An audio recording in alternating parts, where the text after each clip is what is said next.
জাতির উদ্দেশ্যে স্পষ্ট ঘোষণা, যারা ধর্মনিরপেক্ষ মতবাদের রাজনীতি করতে চাও, তোমাদের নেত্রীর মতো ধর্মনিরপেক্ষ ভারতে চলে যাও। যারা বাংলাদেশে রাজনীতি করতে চাও, যারা বাংলাদেশে রাজনৈতিকভাবে কার্যক্রম পরিচালনা করতে চাও, তোমাদেরকে সেই মুসলমানদের ঈমান এবং আকীদার চেতনার প্রতি শ্রদ্ধা রেখে, সম্মান রেখে আল কোরআনের রাজনীতির আওতায় রাজনীতি করতে হবে।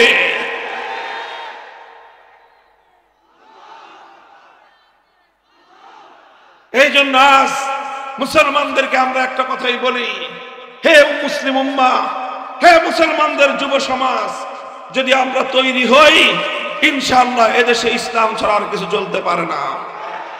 কথা বলেন ঠিক না বেঠিক? 5ই আগস্ট, জুলাই এবং আগস্টের বিপ্লবের মাধ্যমে আল্লাহ পাক প্রমাণ করে দিয়েছেন বিপ্লবের জন্য বড় কোনো রাজনৈতিক দল লাগে না। আল্লাহ দেখিয়ে দিয়েছেন বিপ্লবের জন্য বড় কোনো নেতার প্রয়োজন নাই। বিপ্লবের জন্য যখন দেশের মানুষ প্রস্তুত হয়, যুব সমাজ আবু সাঈদ এবং মুগ্ধরা যখন বুক পেতে দিয়ে জালিমের বুলেটের আঘাতকে তারা সহ্য করতে পারে, যখন তারা অকাতরে রক্ত দিতে শিখে যায়, সেই রক্তদানকারী, শাহাদাত বরণকারী ইমানি কাফেলাকে দাবায় রাখবার শক্তি কারো নাই। কাজেই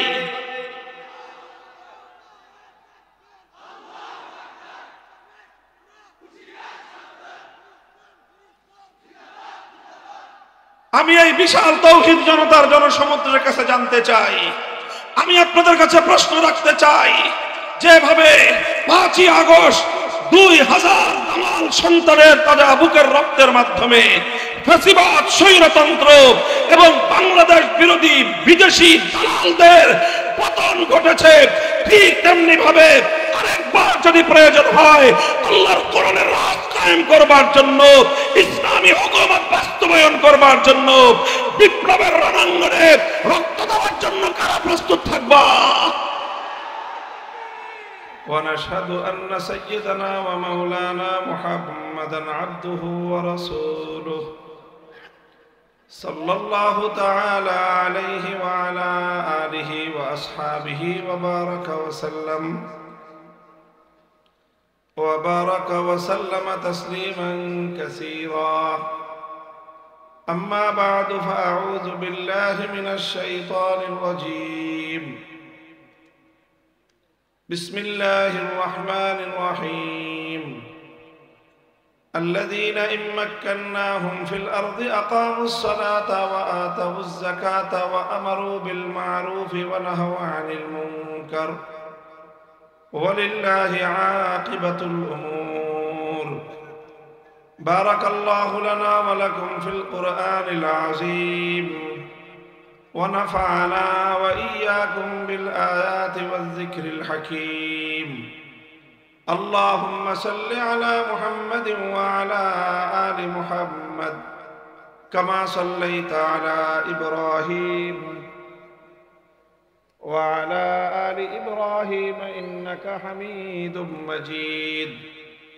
اللهم بارك على محمد وعلى آل محمد كما باركت على إبراهيم وعلى آل إبراهيم إنك حميد مجيد.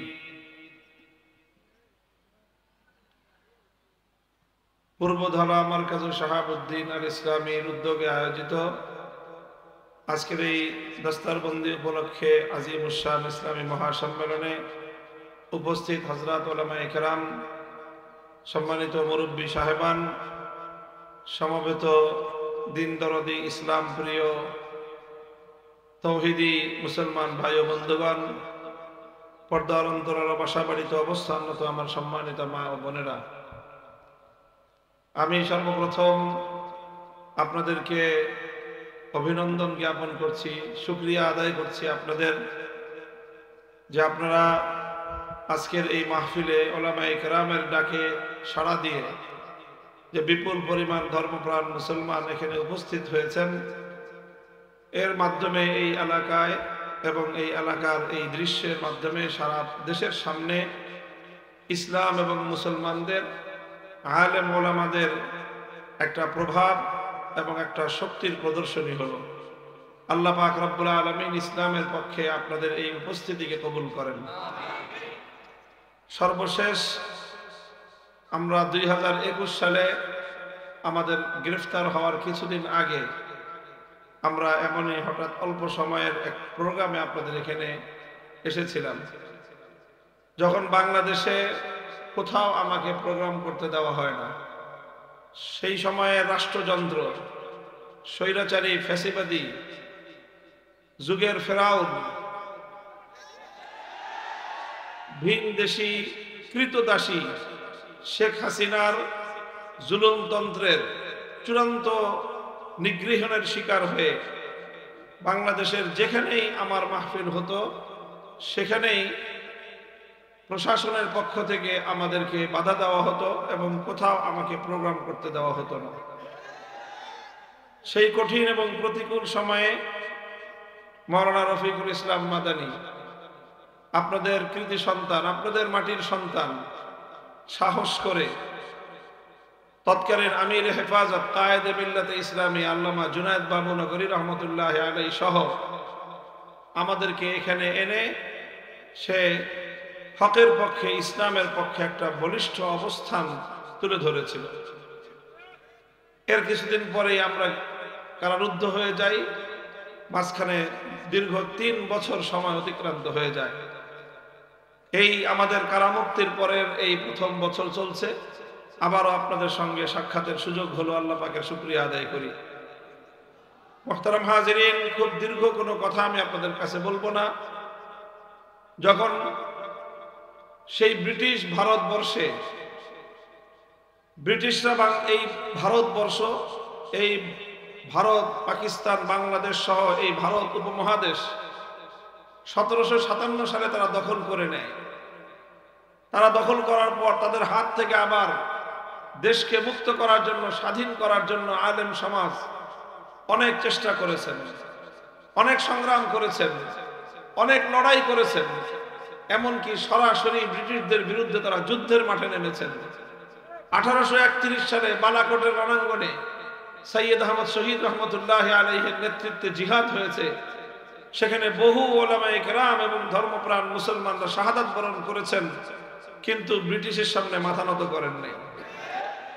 এরপরে আবার 1857 সালে গোটা ভারতবর্ষ জুড়ে ব্রিটিশের বিরুদ্ধে ব্যাপক সংগ্রাম হয়, প্রতিরোধ সংগ্রাম গড়ে ওঠে এবং এই গোটা প্রতিরোধ সংগ্রামে ব্রিটিশের বিরুদ্ধে এই আন্দোলন, এই জিহাদে নেতৃত্ব দেন আলেম সমাজ। 1857 সালে এই সংগ্রামের প্রধান সেনাপতি হাফেজ জামিল রহমতুল্লাহ আলাইহি শাহাদাত বরণ করেন। অন্য অনেক আলেম ওলামা শাহাদাত বরণ করেন। 1857 সালের সেই ব্রিটিশ বিরোধী সংগ্রাম এবং জিহাদের পরে কত আলেমকে তারা হত্যা করেছিল, শহীদ করেছিল, তার সঠিক কোনো পরিসংখ্যান ইতিহাসের মধ্যে সংরক্ষণ করা হয় নাই। শুধু এতটুকু বোঝা যায়, আলেমদের হত্যাকাণ্ডের যেই সংখ্যা, দিল্লি থেকে খাইবার পর্যন্ত 16 মাইল রাস্তা, এই 16 মাইল পথের রাস্তার দুই পাশে বড় বড় গাছ ছিল, সেই লাগাতার গাছ, রাস্তার দুপাশে যেরকম গাছ থাকে। ইংরেজ লেখকরা লিখেছে 1857 সালের সেই আলেমদের যুদ্ধে, ওলামায়ে কেরামের পরাজয়ের পরে এই 18-16 মাইল রাস্তার দুই পাশে এমন কোন গাছ ছিল না যেই গাছে একজন বা একাধিক আলেমকে ফাঁসি দিয়ে ঝুলানো না হয়েছে। চিন্তা করতে পারেন কত আলেমকে ফাঁসি দিয়ে হত্যা করে লাশ ঝুলিয়ে রাখা হয়েছিল। অসংখ্য আলেমদেরকে একত্রিত করে তাদেরকে শরীর থেকে কাপড় চোপড় খুলে বিবস্ত্র করে তাদেরকে মহিষের চামড়ার মধ্যে ভরে সেই চামড়া সহ জ্বলন্ত আগুনের মধ্যে ফেলে দেওয়া হয়েছে। গঙ্গা যমুনার উত্তাল স্রোতের মধ্যে তাদেরকে ফেলে দেওয়া হয়েছে। লক্ষ ওলামায়ে কেরামকে শহীদ করে ঘরে ঘরে ইতিম হয়েছে আলেমদের সন্তানেরা, বিধবা হয়েছে আলেমদের স্ত্রীরা, কোল খালি হয়েছে আলেমদের মায়েদের। এরকম লাখো প্রাণের রক্তের বিনিময়ে 1857 সালে ইংরেজদের বিরুদ্ধে যে জিহাদ করা হয়েছিল, সেই জিহাদে পরাজয় হয়েছে আলেমদের, পরাজয় হয়েছে মুসলমানদের, কিন্তু বাতিলের সামনে মাথা নত করে নাই। হকের ঝান্ডা ভুলণ্ঠিত হয় নাই। 1857 সালের পরে 10 বছর পর্যন্ত আলেম সমাজ গোটা ভারতবর্ষে তারা ব্যাপকভাবে আত্মগোপন করেছিলেন। 10 বছর পরে 1866 সালে তারা আবার নতুন রূপে ব্রিটিশদের বিরুদ্ধে সংগ্রামের জন্য এক নতুন সংগ্রাম শুরু করেন, নতুন প্রচেষ্টা শুরু করেন, নতুন একটা পরিকল্পনা নিয়ে তারা মাঠে নামেন। সেই নতুন পরিকল্পনার নাম হলো দারুল উলুম দেওবন্দ। 1866 সালে এই দেওবন্দ মাদ্রাসা প্রতিষ্ঠা করা হয়।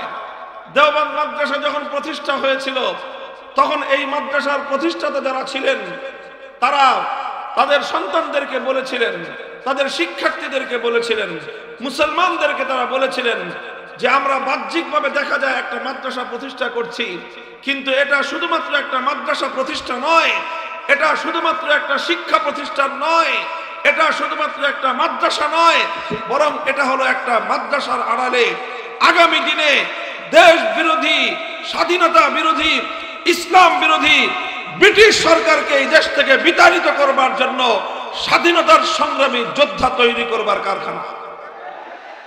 এবং ঠিকই দেখা গেল সেই দেওবন্দ থেকে যে সকল সন্তানরা জন্মগ্রহণ করেছেন 80 বছর পর্যন্ত তারা ব্রিটিশের বিরুদ্ধে লড়াই করেছেন, যুদ্ধ করেছেন, সংগ্রাম করে শেষ পর্যন্ত ব্রিটিশকে এদেশ থেকে বিতাড়িত করে ছেড়েছেন। মুহতারাম হাজিরিন, আমরা সেই দারুল উলুম দেওবন্দের সন্তান। সেই ধারায় আজও আমরা এদেশে কার্যকলাপ পরিচালনা করতেছি। আমাদের উপরেও ব্রিটিশ সরকার এবং ব্রিটিশের পেটোয়া বাহিনী সেই যুগে যেভাবে আলেমদের উপর জুলুম, নির্যাতন, স্টিমরোলার চালিয়েছিল, এই যুগের সেই ব্রিটিশ সাম্রাজ্যবাদের গোলাম, এই ধর্মনিরপেক্ষতাবাদী আওয়ামী দুঃশাসন দিল্লির সেবাদাসী শেখ হাসিনারাও আমাদের উপর সেই ব্রিটিশের মতোই জুলুম, নির্যাতন, স্টিমরোলার চালিয়েছে। 2013 সালে আমাদের অসংখ্য ভাইকে শাপলা চত্বরে গুলি করে হত্যা করেছে। 2021 সালে নরঘাতক নরেন্দ্র মোদীর বাংলাদেশ আগমনের বিরুদ্ধে প্রতিবাদ করায় হাটহাজারী, ব্রাহ্মণবাড়িয়া সহ বাংলাদেশে আমাদের প্রায় 25 থেকে 26 জন হেফাজতে ইসলামের নেতা কর্মী, আলেম এবং ছাত্রদেরকে পাখির মতো গুলি করে তারা হত্যা করেছে। এরপরে হত্যা করেছে আমার ভাইকে, শহীদ করেছে আমাদের সন্তানদেরকে, এভাবে অসংখ্য মানুষকে পঙ্গু করে এরপরে আবার আমাদের উপর ক্র্যাকডাউন চালিয়েছে। সারা দেশে প্রায় 1.5 থেকে 2,000 আলেম ওলামাকে গ্রেফতার করে অন্ধকার কারা প্রকোষ্ঠে নিক্ষেপ করেছে। 1 বছর, 2 বছর, 3 বছর পর্যন্ত কারাগারে আমাদের সঙ্গে নির্মম আচরণ করা হয়েছে। সকল বন্দীদের সঙ্গে যেই ধরনের আচরণ করা হয়, অন্য সাধারণ বন্দীদেরকে যেই সকল সুযোগ সুবিধা দেওয়া হয়, রাষ্ট্রীয়ভাবে সিদ্ধান্ত গ্রহণ করে কারান্তরালে আমাদেরকে সেই সকল সুযোগ সুবিধা থেকে বঞ্চিত রাখা হয়েছে। মুহতারাম হাজিরিন, রক্ত দিয়েছি 2013 সালে, জীবন দিয়েছি আমরা 2021 সালে। কারাগারে অন্ধকার প্রকোষ্ঠে আমরা বন্দিত্ব বরণ করেছি 3 বছর পর্যন্ত। আমাদের ইজ্জত, আবরু, মান সম্মানের উপর নজিরবিহীন আঘাত করা হয়েছে। গোটা রাষ্ট্রের সকল প্রতিষ্ঠানগুলোকে আমাদের বিরুদ্ধে লেলিয়ে দেওয়া হয়েছে। শুধু একটা কারণে, আমরা হকের কথা বলি, ইসলামের কথা বলি, আল্লাহর জমিনে আল্লাহর দ্বীনকে আমরা বিজয়ী করতে চাই, কোরআনী রাজ কায়েম করতে চাই, অন্যায়ের বিরুদ্ধে আমরা রুখে বেরোতে চাই। এটাই হলো আমাদের অপরাধ। ওমা নাকামু মিনহুম ইল্লা আন ইউমিনু বিল্লাহিল আজিজিল হামিদ। আমাদের আর কোনো অপরাধ ছিল না।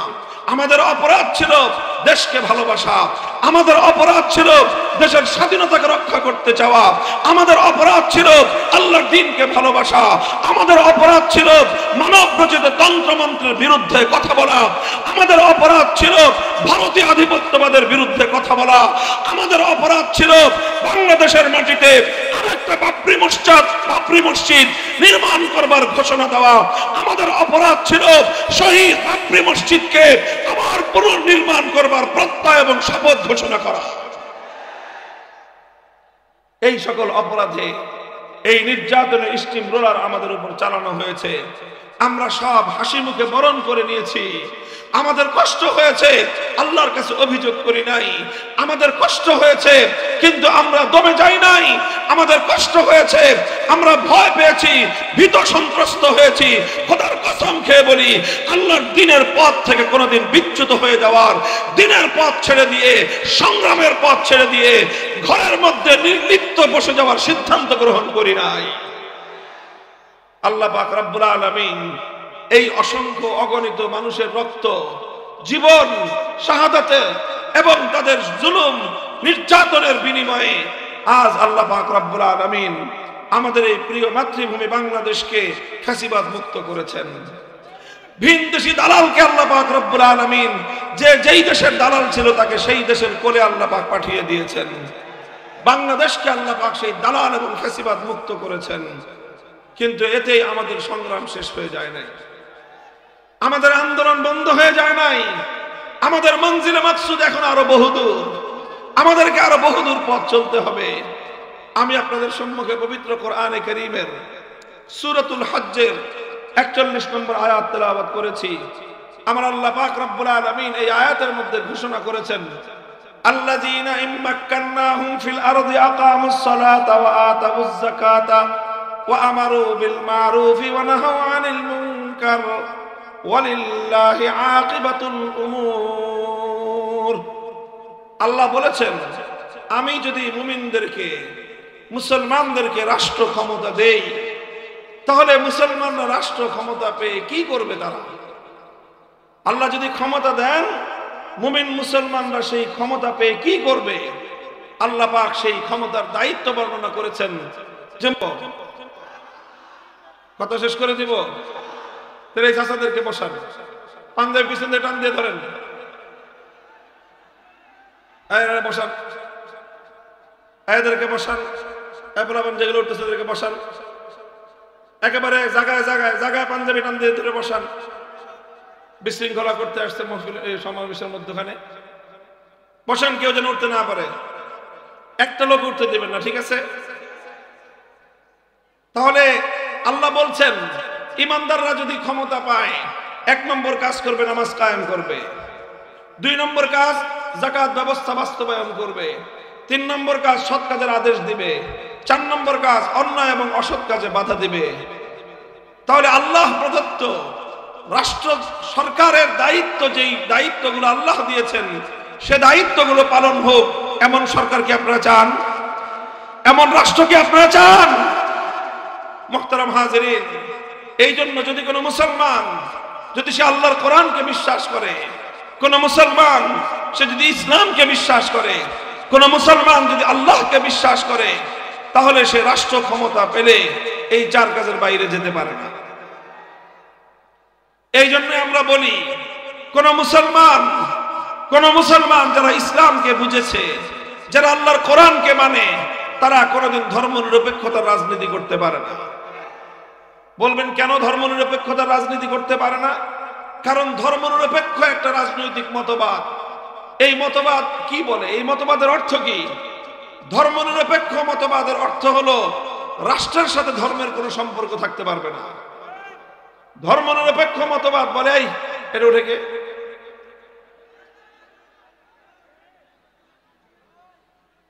আপনারা যদি উঠতে পারেন তাহলে তো আমি কথা শেষ করে দেব এখন।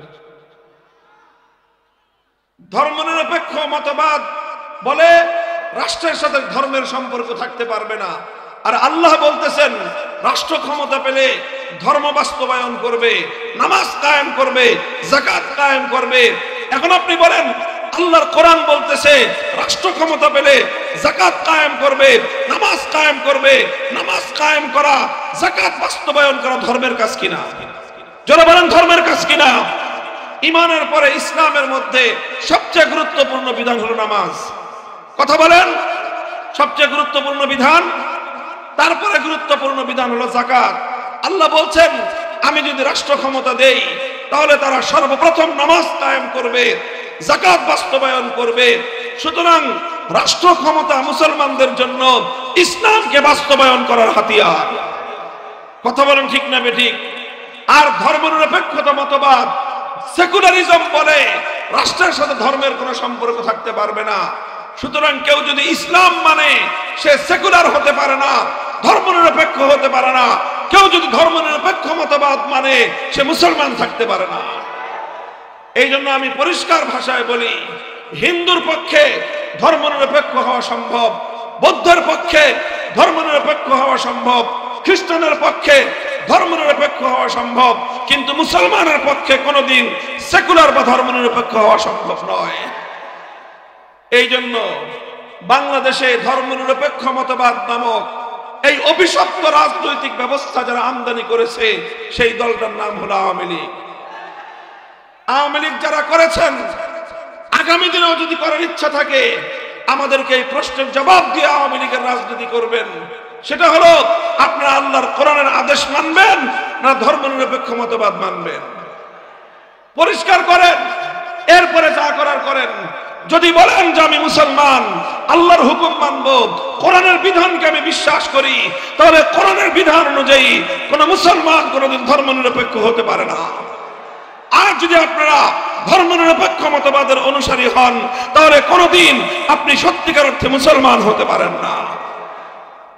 1947 সালে যখন দেশটা ভাগ হয়েছে, দেশটা দুই ভাগে ভাগ হয়েছিল। হিন্দুরা, সংখ্যাগরিষ্ঠ হিন্দুরা যেই দেশটা পেয়েছিল সেটার কথা ছিল ধর্মনিরপেক্ষ মতবাদ চলবে।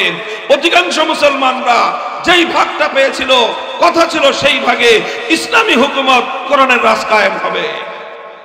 47-এর পরে 71 হয়েছে, কিন্তু সেই ভাগ পরিবর্তন হয় নাই। 71-এর পরে 2024 হয়েছে, ভাগ পরিবর্তন হয় নাই। 2024-এর পরে আজ আমাদের ব্যর্থহীন ঘোষণা, জাতির উদ্দেশ্যে স্পষ্ট ঘোষণা, যারা ধর্মনিরপেক্ষ মতবাদের রাজনীতি করতে চাও, তোমাদের নেত্রীর মতো ধর্মনিরপেক্ষ ভারতে চলে যাও। যারা বাংলাদেশে রাজনীতি করতে চাও, যারা বাংলাদেশে রাজনৈতিকভাবে কার্যক্রম পরিচালনা করতে চাও, তোমাদেরকে সেই মুসলমানদের ঈমান এবং আকীদার চেতনার প্রতি শ্রদ্ধা রেখে, সম্মান রেখে আল কোরআনের রাজনীতির আওতায় রাজনীতি করতে হবে।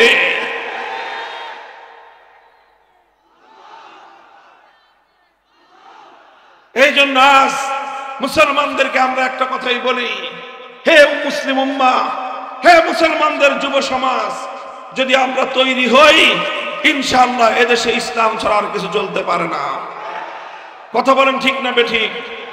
5ই আগস্ট, জুলাই এবং আগস্টের বিপ্লবের মাধ্যমে আল্লাহ পাক প্রমাণ করে দিয়েছেন বিপ্লবের জন্য বড় কোনো রাজনৈতিক দল লাগে না।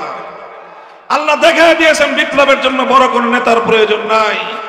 বিপ্লবের জন্য যখন দেশের মানুষ প্রস্তুত হয়, যুব সমাজ আবু সাঈদ এবং মুগ্ধরা যখন বুক পেতে দিয়ে জালিমের বুলেটের আঘাতকে তারা সহ্য করতে পারে, যখন তারা অকাতরে রক্ত দিতে শিখে যায়, সেই রক্তদানকারী, শাহাদাত বরণকারী ইমানি কাফেলাকে দাবায় রাখবার শক্তি কারো নাই। কাজেই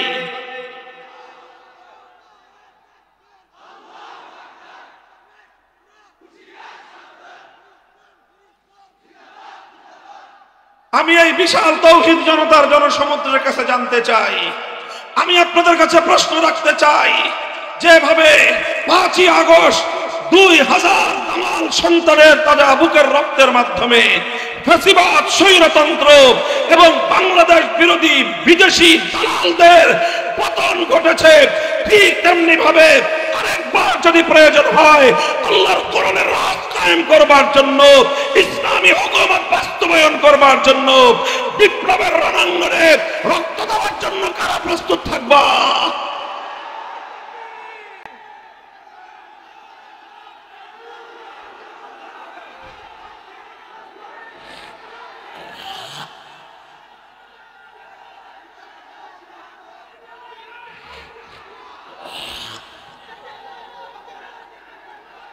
ভাই, আলহামদুলিল্লাহ, আলহামদুলিল্লাহ, আজ বাংলাদেশের প্রতিটি স্কুল, কলেজ, ইউনিভার্সিটি গুলোতে এবং আলিয়া মাদ্রাসা, কওমি মাদ্রাসা, সব জায়গায় যুবকদের মধ্যে আজকে বিপ্লবী চেতনা দানা বেঁধে উঠেছে। এই যুবকদেরকে যদি সঠিকভাবে নেতৃত্ব দেওয়া যায়, তাওহীদের চেতনায় যদি তাদেরকে উজ্জীবিত করা যায়, বিপ্লব আসবে বাংলাদেশ ইনশাআল্লাহ। 5ই আগস্টের বিপ্লবের মাধ্যমে যেমনি ভাবে টেকনাফ থেকে তেতুলিয়া পর্যন্ত মুসলিম জনপদে মুসলমানদের জাতীয় স্থাপনায় ভাস্কর্য নামক যত মূর্তি ছিল সব মূর্তি ভেঙে গুড়িয়ে দেওয়া হয়েছে। এই মূর্তি ভাঙা বাংলাদেশ, এটাই হলো ইসলামের বাংলাদেশ, এটাই হলো তাওহীদি জনতার বাংলাদেশ। তবে আমরা কোনোদিন হিন্দুদের কোন মন্দিরের মূর্তি ভাঙি না। কথা বলেন ঠিক না বেঠিক? 5ই আগস্টের পর থেকে কোন হিন্দুদের মন্দিরে একটা ফুলের টোকাও লাগে নাই।